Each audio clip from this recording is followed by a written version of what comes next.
This race for governor has been the most competitive Oregon has seen in recent history. All three candidates now taking these final days before the election to travel the state and meet with voters. From Salem to Portland, all three gubernatorial candidates give it their all in a final fight for votes just days before the election. We need change. We have got to fix what's going on in this state. This is democracy. This is how we win, and you are beautiful. Thank you.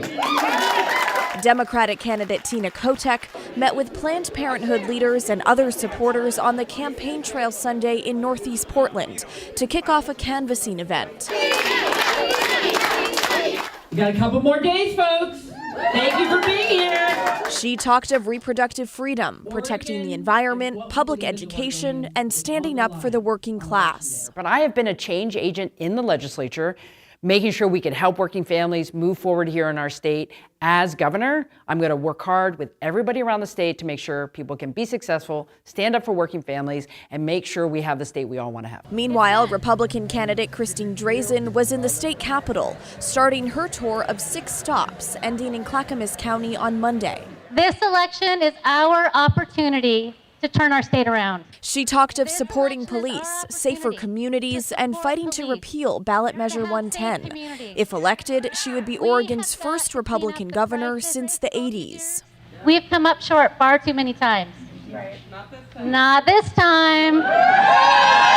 If we're going to have better for the future of our state, if we are going to address the homeless crisis in our streets, have a more affordable community, and in fact have better, stronger schools, we can't choose more of the same. We have got to vote for change. Not holding an event today was unaffiliated candidate Betsy Johnson. Instead, she made the rounds at small businesses in the Portland metro. This after her tour of rural Oregon last week. We are caring way too much right now about who wins the horse race. Does the Democrat win? Does the Republican win? We ought to be focused on how are we going to govern. Over the past few weeks, support for Democratic candidate Tina Kotek has grown. That's according to an Emerson College poll released Friday. 44% of voters support Kotek and 40% back Drazan. Johnson lags behind with just 8% support. And I hope my candidacy and my presence in this election will at least change the dialogue to the point that we all recognize we got a problem and we got to deal with it, and we've got to deal with it in an Oregon way, not in a Republican or a Democrat way. All have one final message for voters. Get out the vote. Vote, vote, vote. Get those ballots in. All three candidates say it's up to voters at this point, and they're urging Oregonians to get out and vote. Ballots must be mailed or returned to an official drop box on or before 8 p.m. on Election Day. Election Day is Tuesday, November 8th. Blair Best, KGW News.